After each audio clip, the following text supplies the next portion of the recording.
안녕하세요. 룰루맘입니다. PUA 고용증빙 서류를 업데이트한 후에 어떤 분들은 자격 심사가 통과가 돼서 D2238이라는 서류를 받는 분들이 계시고요. 어떤 분들은 자격이 되지 않는다는 그 서류 D28598PUAD라는 서류를 받고 계십니다. 이 서류 어떻게 생겼는지 제가 다시 한번 보여드리고요. 만약에 여러분들이 D28598PUA를 받았을 경우에는 30일 이내에 어필을 하셔야만이 불이익이 없습니다. 그렇지 않을 경우에 차후에 오버페이먼트 계산이 될 수가 있습니다. 자격 심사를 위해서 적합한 서류들이 어떤 건지 다시 한번 포인트로 제가 짚어드릴게요. 고용 증빙에 관한 서류들을 업로드한 후에 자격 결정에 대한 안내들을 지금 우편물로 계속 받고 계십니다. 그래서 제가 이 내용을 보여드렸죠. 에디셔널 인스트럭션 그래가지고 만약에 여러분들이 서류를 어필을 하거나 이럴 때 제때 하지 않을 경우에 불이익을 받는다 그런 내용인데 요 1번 내용은 POA 자격에 부합하기 때문에 더 이상 액션을 취할 필요가 없다는 거예요. 그래서 이 편지를 받으신 분들은 이제 마음을 한숨 놓으시고 편하게 기다리시면 되고요. 뭐 추가로 또 뭐 내용이 올지는 모르겠어요. 그렇지만 지금 이 시점에서는 다 통과가 된 걸로 보입니다. 이메일로 안내가 오는 게 아니고 이렇게 우편물로 직접 계속 오고 있어요. 그래서 이 서류 받으시면은요, 잘 보관을 하세요. 두 번째, 같은 서류를 업로드했음에도 불구하고 이런 편지를 받는 분들이 계세요. D28598PUAT 이게 determination 한 건데 이 내용에는 PUA 자격이 되지 않는다라고 되어 있고요. 그 이유는 2020년 12월 27일 이후 그 날부터죠. 그러니까 27일부터 시작해서 그 이후의 날짜에 대해서 PUA 베네핏을 받을 자격이 되는지에 대한 서류를 충분히 업로드하지 못한 거예요. 프루프를 하지 않았기 때문에 자격이 되지 않는다. 그래서 이 편지를 받는 분들은 2020년 12월 27일 이후, 즉 2021년 1월 2일부터 페이된 모든 수당이 최근까지 받으신 게 전부 디스퀄리피케이션으로 바뀝니다. D21000M 어필 양식이 같이 첨부가 보통 되는데 만약에 이 서류가 같이 첨부되지 않았을 경우에도 여러분들이 EDD 사이트에서 이 양식을 PDF 파일로 되어 있는 거를 프린트 하셔서 쓰실 수도 있습니다. 30일 내에 어필하지 않을 경우에는 이게 최종 심사 결정이 되는 거예요. 즉 POA 받을 자격이 안 된다는 게 최종 결정이 되는 거고 여러분들이 곧 오버페이먼트에 대한 노티스를 받으시게 될 겁니다. 대부분 이 서류를 받으신 분들은 어떻게 부당하게 받으셨다기보다는 서류 업로드 하는데 좀 미숙해서 그러신 분들도 계시는데요. 실제로 제가 샘플을 봤을 때 처음부터 POA를 받으시고 중간에 프로그램이 바뀌지 않았는데도 불구하고 이 편지를 받으신 분들도 계세요. 그리고 이분 같은 경우에는 1040 Tax Return Schedule C를 포함한 서류를 올렸단 말이에요. 2019년도 거를. 그런데도 이 편지를 받으셨어요. 어떤 분들은 2019년도 1040 스케줄 C를 포함한 서류만 업로드해서 패스되는 경우도 있었는데 어떤 분들은 또 이 서류를 받는 분들도 계세요. 근데 제가 분석하기로는 대부분 UI, PUC 시작했다가 PUA를 한 주라도 잠깐 받았다가 다시 PUC로 전환되는 분들이 대부분 이 서류를 받는데 실제로 PUA 처음부터 받았는데도 이 서류를 받으신 분들은 본인들이 서류를 제대로 업로드했는지 다시 한번 점검하셔야 돼요.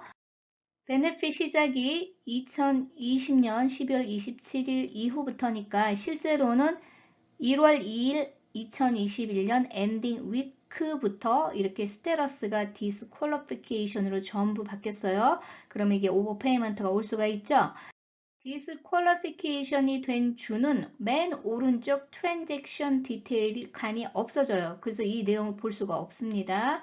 단 페이드로 되어 있는 곳에는 트랜잭션 디테일을 보실 수가 있어요. 그래서 트랜잭션 디테일을 클릭을 해보시면은 여기 프로그램 타입이라고 나와 있죠. 여기 디제스터 어시스턴스라고 되어 있어요. 그러면 이거는 PUA로 받는 거예요. 어떤 분들은 UI로 될 수도 있고 PEUC로 될 수도 있고 뭐 extension tier 2 이렇게 나올 수도 있단 말이에요. 그래서 지금 이 샘플 같이 POA로 한 번도 프로그램 타입이 바뀐 적이 없이 계속 지급된 분들은 2019년도 템포리 텍스 리턴 스케줄 C를 포함하면은 무난히 대부분 통과가 되는데 몇몇 분들이 이게 통과가 안 되고 지금 자격이 없다는 편지 받는 분들이 계세요. 그래서 어차피 어필하는 과정은 비슷합니다.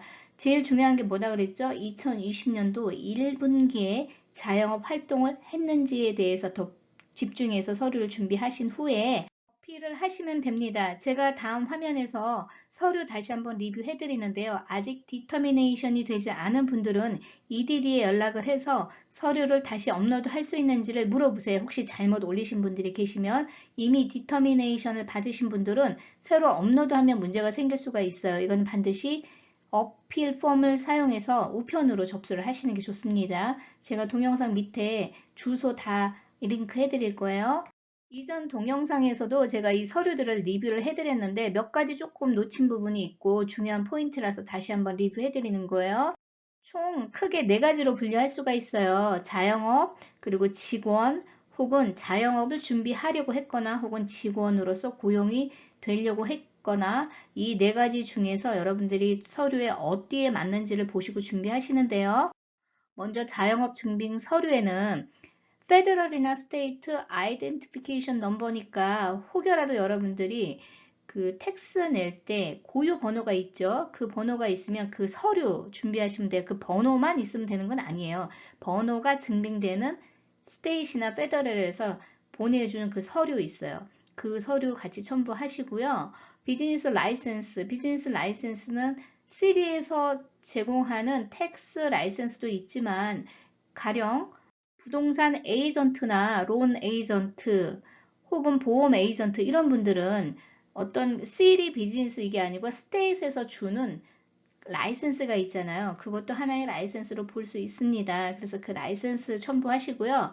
텍스 리턴은 제가 조금 뒤에서 설명드리고 비즈니스 리시브 or 인보이스잖아요. 그래서 제가 도와드린 분 같은 경우도 인보이스를 같이 첨부했어요. 텍스 리턴하고 그랬더니 무난하게 통과가 됐어요. 그래서 만약에 여러분들이 현금으로 받고 뭐 튜러링을 했다든지 피아노 레슨을 했다든지 기타 여러 가지 현금 서비스로 하신 분들이 있잖아요. 이런 분들은 세금 보고 했다는 거가 중요한 거예요. 세금 보고가 제대로 했으면은 아무 문제가 없는데 현금 받았는데 세금 보고도 안 하고 실업수당은 받았고 증빙할 수 있는 방법은 없고 이런 분들은 좀 문제가 될 수 있는 소지가 있습니다. 자, 세금 보고 서류에는 1040 Tax Return Schedule C를 포함한 서류가 있고요. 혹은 간혹 가다가 스케줄 C만 올리는 분들이 계세요.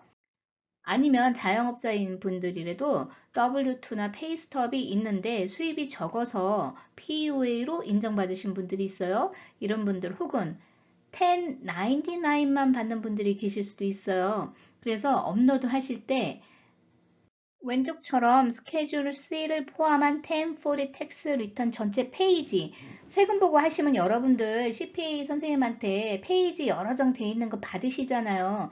그 전체 페이지를 올리시느냐 아니면 스케줄 C만 빼가지고 두 장만 올리느냐 그 차이가 있단 말이에요. 왼쪽처럼 서류를 준비할 경우에는 다 통과가 잘 되고 있고요. 오른쪽처럼 이렇게 1099만 업로드 한다든지 혹은 스케줄 C만 업로드 한다든지 이럴 경우에는 다 디스퀄리피케이션이 나고 있어요. 단 페이지가 너무 많을 경우에는 이렇게 하시면 또 통과가 돼요. 1040 텍스 리턴의 첫 번째 페이지, 두 번째 페이지 그게 CPA 정보하고 여러분들이 사인하는 그 내용 그리고 전체 그로스 금액이 얼마인지 어저스티드 그로스 인컴까지 다 나오는 그 페이지예요. 그 페이지하고 스케줄 C가 보통 두 페이지로 되어 있을 거예요. 한 페이지로 되어 있는 분들도 계실 수도 있고 그러면 그 맨 앞장 두 장과 스케줄 C 두 장, 그 총 네 장을 업데이트 하시면 되는 거예요. 반드시 맨 첫 장 두 장이 포함돼야지 그게 없을 경우에 문제가 되더라고요. 그래서 여러분들 만약에 스케줄 C만 업로드 하셨을 경우에는 EDD에 연락을 해서 새로 업로드 하시는 게 좋습니다.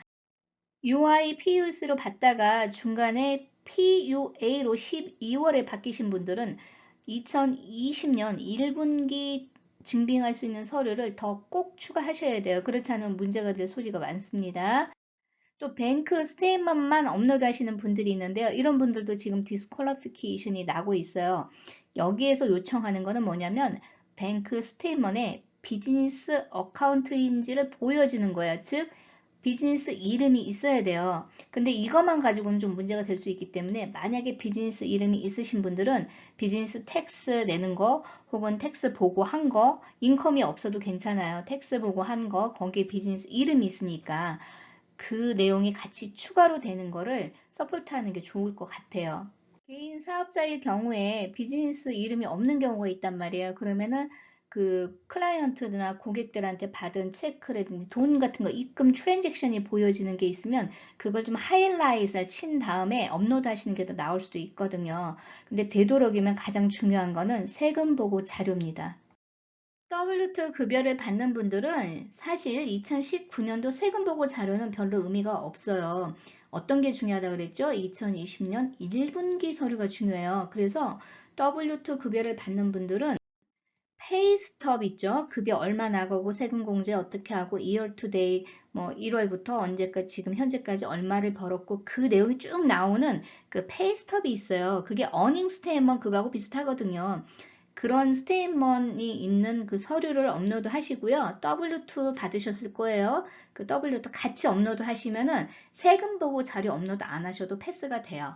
자영업 증빙 서류와 마찬가지로 직원 고용 증빙을 하시는 분들도요, 1099만 업로드 하시면 문제가 되는 것 같아요. 그래서 여러분들 이 리스트에 지금 보시면은 1099이라는 말이 없잖아요.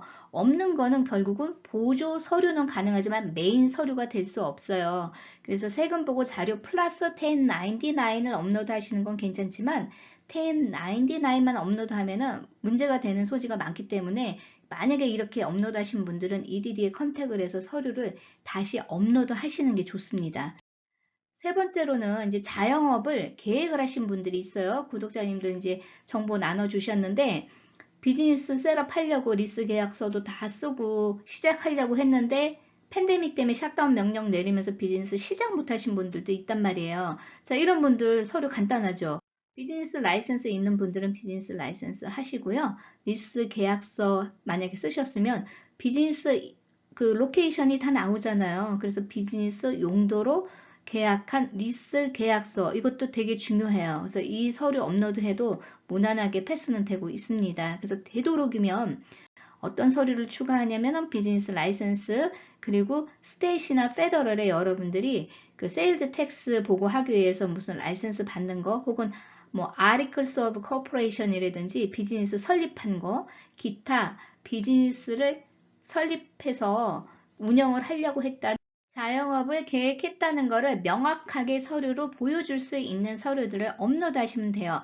단, 나는 자영업을 하려고 알아보고 있었다. 그런데 아무 서류도 없었다. 구도상으로만 그냥 전화만 돌렸다.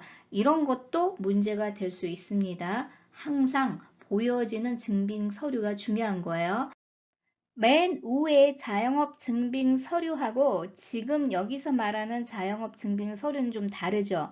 맨 위에 있는 거는 손님들한테 돈을 받을 인보이스만 있어도 돼요. 그렇지만 이거는 자영업을 계획했지 실제로 뭔가 액티베이션이 일어난 게 아니기 때문에 인보이스 발행할 게 없죠. 그럼 여기에는 한국말로 박람회, 즉 엑스포나 트레이드 쇼 혹은 작품 전시회를 통해서 수입이 창출되는 분들도 계실 거예요. 이런 분들은 대관료를 납부한 스테이먼트도 추가로 첨부하시면 좋을 것 같습니다. 댓글로 여러분들이 실제로 서류가 애매모호하신 분들은 1번, 2번, 3번, 4번 이런 식으로 어떠한 서류들을 업로드할 계획인지를 좀 자세하게 적어주시면 제가 추가를 할 건지 그걸로 다 된 건지 아니면 빼도 되는 건지 좀 댓글로 도와드리기가 좀 수월합니다. 그냥 막연하게 세금 보고 자료 업로드 해도 되나요? 이러면 제가 답드리기가 굉장히 어렵습니다. 많은 분들이 여기에도 해당이 될 수가 있습니다. 2019년도 아무런 소득이 없어요. 2020년도 아무런 소득이 없어요. 그래서 세금 보고를 고용을 증빙할 수 있는 서류를 업로드할 게 아무것도 없어요. 실업수당만 받았어요. 자, 이런 분들도 가령 어디 직장에 어퍼를 받았어요. 뭐 시간당 얼마 혹은 뭐 샐러리로 얼마 무슨 포지션 일을 하기로 다 결정됐는데 갑자기 팬데믹으로 고용이 취소되는 경우가 있잖아요. 그러면 그 증빙 서류가 있으면 되는 거예요. 고용 계약서가 대표적인 서류가 될 것이고요. 그리고 고용 해지 혹은 고용 해고죠. 레이오프에 이거는 fire는 아니에요. 그거에 대한 통보서, 그리고 고용 취소 통보서. 되도록이면 고용 해지나 고용 취소 통보서는 되도록이면 그 내용에 코비드-19으로 인해서 고용을 취소한다 혹은 해고를 한다 이런 내용이 들어가는 게 좋습니다. 이 서류를 준비하실 때도 날짜 주의하셔야 돼요. 모든 서류는 2020년도입니다. 2021년도로 착각해갖고 쓰면 또 문제가 되죠. 작년 거 수당 받은 거에 영향을 받을 수 있죠. 그러니까 서류 하나하나 꼼꼼하게 잘 보셔야 돼요. 여러분들이 작은 거에 놓쳐서 큰 실수가 생기는 경우가 많습니다. 이미 자격이 되지 않는다라고 디터미네이션 편지를 받으신 분들은 30일 내에 어필을 하셔야 되죠. 어필 안 하면 불이익을 받죠. 그래서 여러분들 그 어필하는 과정을 제가 며칠 내에 한번 준비해서 시뮬레이션을 할 예정이에요. 그래서 너무 성급하게 또 서류 보내가지고 어려움 겪는 것보다는 미리 처음부터 꼼꼼하게 준비하셔서 어필을 하시면 어떨까 싶습니다. 어필을 하면은 빠르면 2달 내에 히어링을 할 수도 있고요. 늦으면 6개월까지 걸릴 수도 있어요. 그러니까 많은 시간이 소요되기 때문에 여러분들이 인내심을 가지고 좀 기다리셔야 되는 거예요. 좋은 결과를 얻기 위해서 제가 최대한 여러분들 자료들 좀 조합해서 분석 후에 올려보도록 하겠습니다. 오늘도 좋은 하루 되시고요. 좋아요, 구독 부탁드립니다. 감사합니다.